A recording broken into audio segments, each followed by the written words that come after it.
Assalamualaikum warahmatullahi wabarakatuh. Saya Riza Nurwahid Hashim akan mempresentasikan esai yang saya tulis, yaitu dengan judul Hubungan Negara dan Agama di Indonesia dari perspektif kritik Ibnu Taimiyah. Nah, sebelum masuk ke hubungan antara negara dan agama, lebih baik kita membahas dulu tentang gagasan sekularisasinya Ibnu Taimiyah. Nah, karena itu menjadi dasar dari esai ini. Nah, gagasan sekularisasi Ibnu Taimiyah itu muncul melalui proses yang panjang. Bermula dari para pakar yang berusaha untuk mendefinisikan dan mengkonseptualisasikan apa itu yang secara tepat disebut dengan sekularisasi berdasarkan dinamika perkembangan zaman saat ini. Nah, gagasan sekularisasi Ibnu Taimiyah itu muncul setelah cendekiawan sosiolog agama, yaitu Jose Casanova berhasil mengkonsepsikan apa itu sekularisasi yang relevan dengan zaman saat ini. Ada tiga konsep yang disodorkan oleh Jose. Yang pertama, menurutnya kepercayaan dan praktek keagamaan dalam ranah sosial dan politik. Kedua, marginalisasi agama hanya dalam ruang privat. Nah, yang ketiga, pemisahan agama dari dunia sekular. Nah, tiga konsep yang disodorkan oleh Jose Casanova.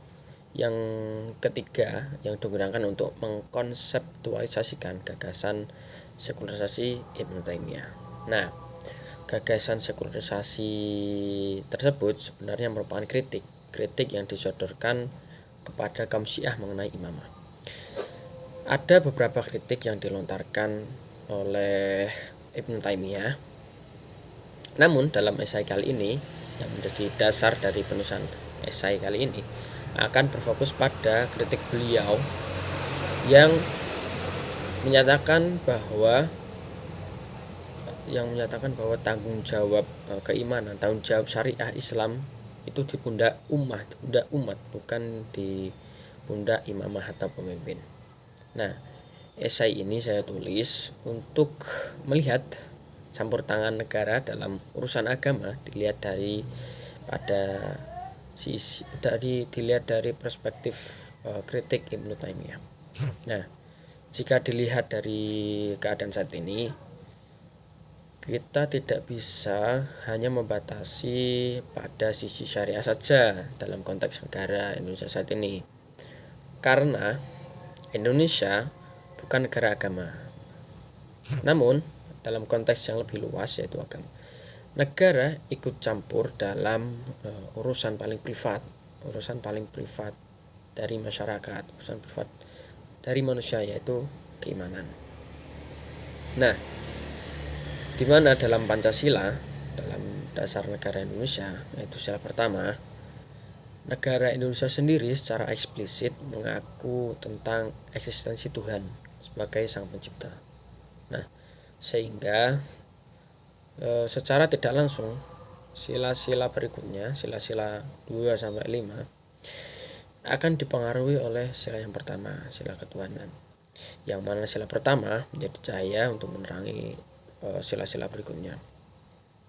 Bahkan negara Indonesia mengakui ada 6 agama yang sah dipeluk secara hukum dan administrasi negara tentunya. Masyarakat boleh memeluk satu di antara 6 agama yang dibolehkan oleh negara Indonesia. Ada agama Islam, ada Katolik, Hindu, kemudian Buddha, dan agama Konghucu. Nah, di Indonesia sendiri juga membentuk suatu lembaga yang secara khusus memiliki tugas untuk menyelenggarakan urusan pemerintah di bidang agama. Nah, lembaga tersebut dinamakan Kementerian Agama. Nah, dalam melaksanakan tugasnya, Kementerian Agama ini merumuskan, menetapkan, kemudian melaksanakan kebijakan-kebijakan yang mengawasi keenam agama resmi dan sah tersebut. Nah, kemudian yang mana hal tersebut dalam urusan keimanan masih ada dipengaruhi oleh instansi negara, ya. Negara mencampuri urusan-urusan keagamaan itu di Indonesia. Nah, misalnya dalam bidang hukum, para pelaku